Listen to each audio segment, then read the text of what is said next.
하나님의 말씀은 고린도전서 1장 18절 한 절입니다. 우리 한 절 말씀 생명 있는 목소리로 함께 합독하도록 하시겠습니다. 시작. 십자가의 도가 멸망하는 자들에게는 미련한 것이요 구원을 받는 우리에게는 하나님의 능력이니라. 아멘. 송구 용신 예배할 때 새해 첫 시간 우리가 하나님의 말씀을 나누는데 주제가 뭔가 하면은 하나님과 동행하는 자가 되라, 그런 주제를 가지고 나눴지요. 우리가 세상에 살면서 힘들었던 것이, 그렇게 힘들었던 것이, 그렇게 고통스러웠던 것이 하나님과 생명의 주가 되시는 하나님과 동행하지 못하고 내 고집대로, 내 스스로, 내 능력대로 살아가려고 하다 보니까는 그런 많은 어려움을 겪게 되었는데, 그래서 성경은 이래 보면은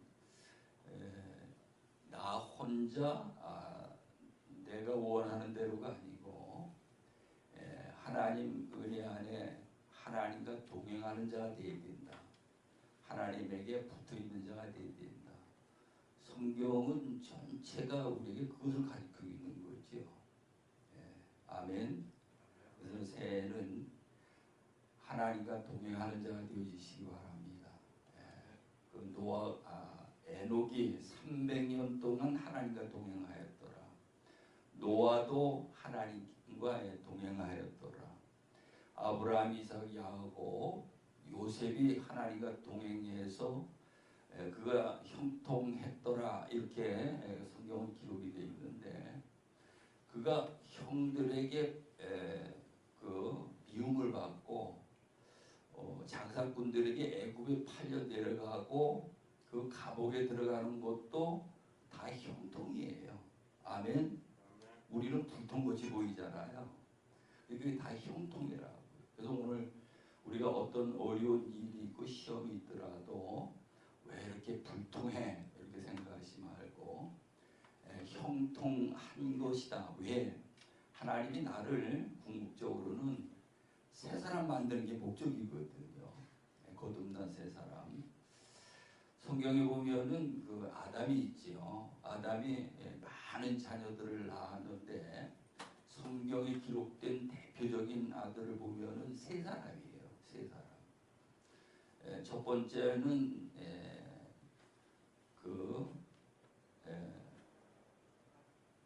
가인이고, 두 번째로는 아벨이고, 세 번째는 셋이지, 그러죠.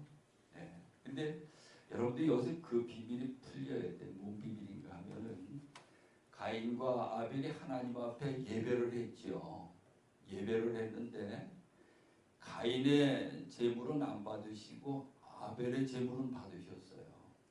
아벨의 제물은 받았는데, 그런데 가인이 아벨을 때려 죽이잖아요. 그리고 여기서 우리가 많은 궁금증이 생기게 되는데, 왜 하나님 앞에 연락되는 예배를 한 아벨이 가인에게 맞아 죽어야 되느냐? 하나님이 계신 거냐? 하나님이 계시다면 하나님 앞에 연락되게 예배한 아벨을 지켜주셔야 되잖아요, 그러죠? 근데 하나님 안 지켜주셨다, 이 말이에요.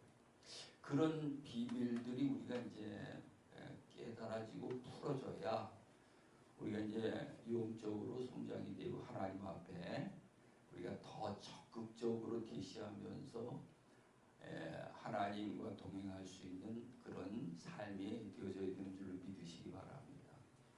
그래서 이제 오늘 본문 말씀에 보면은 십자가의 도가 이렇게 되어 있어요. 십자가의 도.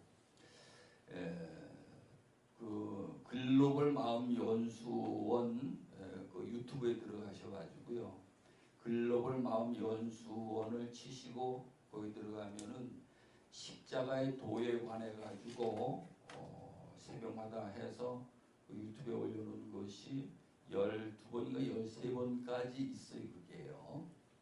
제일 첫 번째가 뭔가 하면은 십자가 도란 무엇인가, 그렇게 이제 되어 있는데, 그 시간 나시는 데 한번 들어보면은 십자가의 도에 관해 가지고 잘 이제 설명을 내 나름대로 하느라고 이제 해드렸는데, 예수님이 하나님의 아들, 뭐 자꾸 반복되는 내용이고 여러분들 잘 아시는 내용이지만은, 성경의 기록을 보면은 하나님의 아들로 오셨는데, 빌립보서 2장에 가서 보면은 하나님의 본체시라는 거예요. 예수님이 하나님의 본체시나 동등됨을 취할 것을 여기지 아니하시고 자기를 비워 종과 같이 되어 오셔서 십자가에 죽기까지 복종을 하셨다는 거거든요. 그래서 이 아들을 이제 오셨는데, 그 아들이 어디를 오셨는가 하면 그리스도 안으로 오신 것이 아니고 그리스도 바깥으로 오셨거든요. 왜 그리스도 바깥으로 오셨는가 하면은 우리가 그리스도 바깥에 있는 자들이거든요. 그래서 우리 삶의 모습이 그런 거예요. 맨날 하늘하고도 지지고 볶고 싸우고 다투고 시기하고 질투하고 비교하고 불평하고 원망하고 이런 가운데 있다 이 말이죠. 예수님이 그런 가운데에 육신의 몸을 입고 오셔가지고 거기에 있는 자들을 이제 이끌어가지고 그리스도 안으로 이끌어드리는 거죠. 아멘.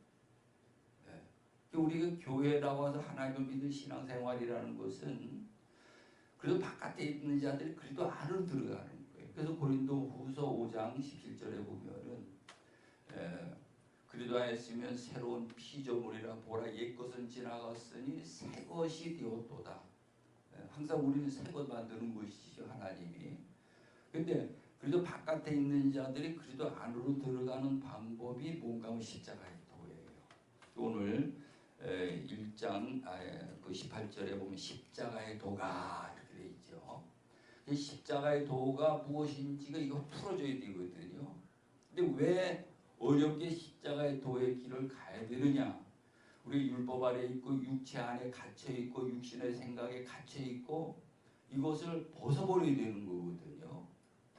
그것을 이제 예수님이 말씀으로 가르치시고 그 삶을 통해 우리에게 보여주실 거예요.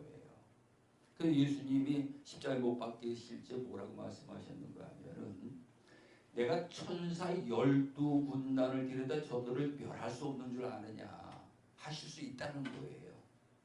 근데 그렇게 안 하신 것은 예수님이 자기 십자가에 못 박혀 죽으셔야, 왜? 율법 아래로 오셨기 때문에 죽으셔야만 그가 그리스도가 되실 수 있고 피를 흘려가지고 많은 영혼들의 생명을 살리실 수가 있었다 이 말이에요. 그래서 예수님이 그런 방법을 쓰지 않고 십자가에 못 박혀 죽으신 것을 볼 수가 있습니다. 그러면서 오늘 우리도 보고 예수님이 십자가에 어떤 목사님들은 그러시더라고요. 예수님이 십자가에 못 박혀 죽으셨으니까 우리가 위해 대신 죽으셨으니까 우리는 안 죽어도 된다. 자유하고 누리면서 살면 된다. 그렇게 말씀하시더라고요. 근데 제 견해는 달라요. 저는 로마서 6장 1절 이하에 보면은 그리스도와 함께 십자가에 못 박아 죽고 장사되었나니, 그러면 그 새 생명 가운데에 들어갈 수가 있다는 거예요. 부활에 참여할 수가 있는 거고. 그래서 오늘 우리가 교회 나와서 하나님을 믿는 것은 우리가 육이 죽어서 영이 사는 거거든요. 아멘. 육이 죽고 영이 사는 거예요. 근데 오늘 우리 잘못 이걸 계산하면은 육이 살아서 내가 영적으로 산 거로 착각할 수가 있어요. 오늘 우리는 육이 죽어야 돼. 이게 육을 죽이는 방법이 십자가의 도예요. 십자가의 도를 통해서 우리가 철저히 죽는 자가 되어야 된다. 내가 죽으면은 영으로 사는 자가 되어지는 거죠. 그러면서 여기 보면 십자가의 도가, 그래서 십자가의 도가 멸망하는 자들에게는, 멸망하는 자, 세상에는 전부 다 나도 그랬었고 멸망하는 자들이 사는 세상이지요. 멸망하는 자들이 사는 세상. 죄악으로 말미암아 그 사망의 자리로 지옥으로 막 그 강물이 흘러내리는데 거기 막 떠내려가는 자들이거든요. 예. 그러니까 이걸 생각하고 우리 가족들을 한 영혼이라도 그들을 구원해가지고 그리스도 안으로 이끌어들이려는 그런 그 간절한 마음이 생기겠죠. 그런데 그 하는 방법이 이제 보면은 욥을 통해서도 그렇고 또 모든 성경에 기록된 인물들을 보면은 말할 수 없는 어떤 어려운 그 시험, 환난, 그 고통 가운데에서 그 연단을 받아가지고 그 연단을 통해서 영적으로 거듭나게 하시는 걸 볼 수가 있어요. 그래서 우리에게 오늘 그런 어려운 시험들이 그 환난들이 있는 거거든요. 그래서 우리가 그것을 계산하지 못하면은 항상 피해 다니게 돼 있는 거죠. 그런 시험들을 자꾸 피해 다니고 세상 방법으로 해결하려고 하고요. 그렇게 되고 있는 거예요. 그래서 하나님은 우리에게 어려운 일을 주시는 것도 욥이 팔려가는 것, 욥이 아니라 그 누굽니까? 요셉이 팔려가는 것도 그렇고 감옥에 가는 것도 그렇고 그것이 다 깨닫고 보면 하나님의 은혜라 이 말이죠. 아까 우리 김명숙 권사님하고도 잠깐 그 이야기를 나눴는데 따님이 뭐 참 그 지금 투병 생활을 하고 있는데 정말 내가 봤을 적에는 그게 하나님이 주시는 복이라고 저는 생각해요. 그게 뭘 말이냐고 이렇게 반박하실 수도 있는데 성경 보면 그 고난을 통해서 하나님을 만나게 돼 있고요. 그 고난을 통해서 거듭난 새 사람이 될 수 있는 거거든요. 그래서 정말로 아무것도 모르고 세상에 부유함으로 잘 나가는 사람보다는 그 사람이 하나님에게는요 더 복 있는 사람이에요. 그걸 우리 깨달으셔야 돼요. 그래서 멸망하는 자들에게는 미련한 것이로되 구원을 받는 우리에게는 뭡니까? 우리 한번 같이 해보겠습니다. 구원을 받는 우리에게는 하나님의 능력이니라. 하나님의 능력이니라. 오늘 왜 이 본문 말씀을 채택했는가 하면은 우리가 지금 거의 우리 삶 속에 하나님 믿는다고 하면서도 전부 다 자기 능력을 믿잖아요. 자기 능력으로 살아가려고. 그래서 자기 능력을 스펙을 쌓기 위해 가지고 돈도 있어야 돼. 지식도 있어야 돼. 권력도 있어야 돼. 명예도 있어야 돼. 세상의 것을 가지고 포장을 해야 된다 이 말이죠. 그래야 세상에서 자기가 능력을 갖춰가지고 이기고 살아갈 수 있다. 그렇게 생각하고 있다. 그게 착각이다 이 말이에요. 하나님 믿는 자들은.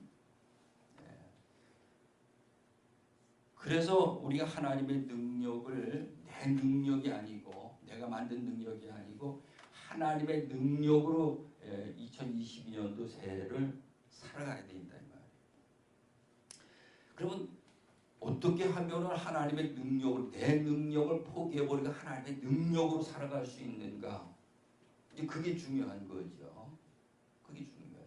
그래서 십자가의 도가 물질의 문제, 사람과의 관계의 문제, 자기 자아의 문제, 자기 십자가의 문제, 하나님과의 그 대신관계, 이 5가지 문이라 그랬죠. 성경을 통해서 보면 예수님이 5가지 문을 통해서 훈련을 시키신 걸 볼 수가 있어요. 물질의 문제를 이거를 초월해가지고 하나님의 그 주시는 생명으로 살아갈 수 있는 이것이 초월됐다면은 자기 생각은 이제 포기가 되는 거고요. 그렇게 됐다면은 하나님의 능력이 그만큼 그에게 머물게 되어 있는 거거든요. 이게 자기가 죽은 만큼 하나님의 능력이 그 안에 머물게 되어 있어요. 그러니까 이게 굉장히 어려운 거죠. 어려운 거예요. 그래서 천국 가는 것이 바늘귀라는 거거든요. 이게 어려운 거예요. 아니 어렵지 않은 누구나 다 가지요. 근데 우리가 예수 그리스도의 십자가 보혈의 피의 은혜를 입고 하나님 말씀의 생명을 받아서 우리가 이 길을 가는 자들이 되어야 하는 줄을 믿으시기 바랍니다. 그래서 나를 포기한 만큼 하나님의 은혜가 입혀지게 돼 있어요. 그래서 매일 바울은 그래서 매일 나는 죽노라. 왜? 자기 죽지 않으면 자기 능력이 나오거든요. 자기가 죽으면은 하나님의 능력이 머물러서 하나님이 그를 쓰신다 이 말이에요.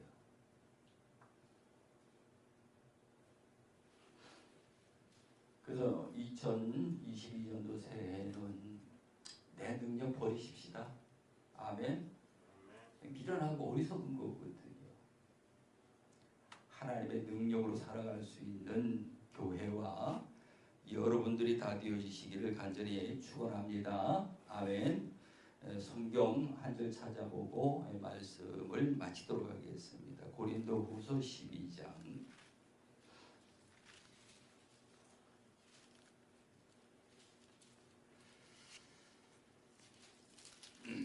고린도후서 12장 7절로부터 10절까지. 찾으셨으면 우리 생명 있는 목소리로 함께 한번 봉독하십니다. 시작. 여러 계시를 받은 것이 지극히 크므로 너무 자만하지 않게 하시려고 내 육체에 가시고 사단의 사자를 주셨으니 이는 나를 쳐서 너무 자만하지 않게 하려 하심이라. 이것이 내게서 떠나게 하기 위하여 내가 3번 주께 간구하였더니 나에게 이르시기를 내 은혜가 내게 족하도다. 이는 내 능력이 약한 데서 온전해짐이라 하신지라. 그러므로 도리어 크게 기뻐함으로 나의 여러 약한 것들에 대하여 자랑하리니 이는 그리스도의 능력이 내게 어떻게 머물게 하려 함이라. 그러므로 내가 그리스도를 위하여 약한 것들과 능력과 궁핍과 박해와 권고를 기뻐하노니 이는 내가 약한 그때에 뭡니까? 그때 강해지는 거죠. 근데 오늘 우리는 하나님의 능력, 그리스도의 능력이 내게 머물러서 내가 하나님 안에서 강해지는 법을 우리에게 가르쳐주고 계셔요. 근데 오늘 우리는 자꾸 내가 강해지려고 내 능력으로 모든 걸 하려고 그래 하기 때문에 그렇게 하면 할수록 점점 더 어떤 어려운 일이 내게 닥쳐오는 것을 볼 수가 있습니다. 그래서 여기 이제 바울도 이래 보면은 하나님이 쓰시는 종이기 때문에 병든 자에게 손을 얹어 기도하면 병이 낫거든요. 심지어 그 손수건을 갖다가 만지는 자마다 병이 낫는 역사들이 막 나타나고 남의 병은 막 고쳐줬거든요. 근데 자기가 병이 들었는데 하나님 앞에 간절히 3번을 기도했다는 거예요. 낫게 해달라고. 그랬더니 병을 고쳐주신 것이 아니고 하시는 말씀이 내 은혜가 내게 족하도다. 그러면서 깨달은 것이 그 병을 통해서 자기의 가시를 주셨다는 거죠. 왜 가시를 주셨는가? 그 12장 1절에 가서 보면은 그가 셋째 하늘을 다녀왔거든요. 셋째 하늘 아무도 볼 수 없는 그 비밀의 세계를 보고서면 자만할까봐 하나님이 그 가시를 주셨다는 거죠. 자만하지 않게 하기 위해서. 그래서 그 바울은 자기에게 안 좋은 것도 긍정적으로 보니까는 하나님의 은혜더라는 거죠. 아멘. 그게 능력이죠. 오늘 여러분 앞에 어려운 일이 있으면은 그것을 역으로 보게 되면 하나님이 이걸 내게 은혜로 주셨구나. 그래서 제가 그런 말씀을 드리죠. 시험은 복덩어리다. 실질적으로 그게 복덩어리를 보여드리거든요. 큰 시험은 큰 복덩어리, 적은 시험은 적은 복덩어리. 왜? 시험을 통과하고 나서 어떤 상응하는 대가가 오게 돼 있는 거죠. 세상 원리가 그렇잖아요. 성경의 원리도 똑같아요. 하나님이 그냥 복으로 생명 주시는 게 아니고요. 우리를 테스트하고 주신다 이 말이에요. 그게 보여져야 돼. 그러면 시험이 오면 올수록 우리는요. 그게 보여지면 기뻐하겠죠. 아멘. 우리 2020년도 새해는 어려운 일이 오면은 스트레스 받지 말고요. 다 기뻐하시기 바랍니다. 소망을 가지시기 바랍니다. 그 비밀을 보시고 하나님의 능력 안에 머무시기 바랍니다. 나를 자꾸 약한 자로 만들 때에 그 능력이 내게 머문다 그랬거든요. 내가 약해야 하나님이 날 쓰시지, 내가 너무 강해버리면 하나님이 날 못 쓰시죠. 그래서 말씀을 마칩니다. 새해에는 내 능력, 보잘것없는 거 다 버려버리고 정말로 나를 약한 자리에 놓아서 그리스도의 능력으로 강한 자가 되어서 세상을 이기는 저와 여러분이 다 되시길 간절히 축원합니다. 기도합니다. 좋으신 아버지 하나님, 오늘도 감사합니다. 저희들을 사랑하시고 많은 어려운 시험, 환난 그를 통해서 우리를 약한 자 만드시고 또 우리 안에 그리스도의 능력이 머물러 세상을 이길 수 있도록 베풀어 주신 하나님의 은혜인 것을 깨닫고 하나님 앞에 감사함을 드립니다. 우리 하나님 홀로 영광을 받아 주시옵소서. 예수님의 이름으로 기도드리옵나이다. 아멘.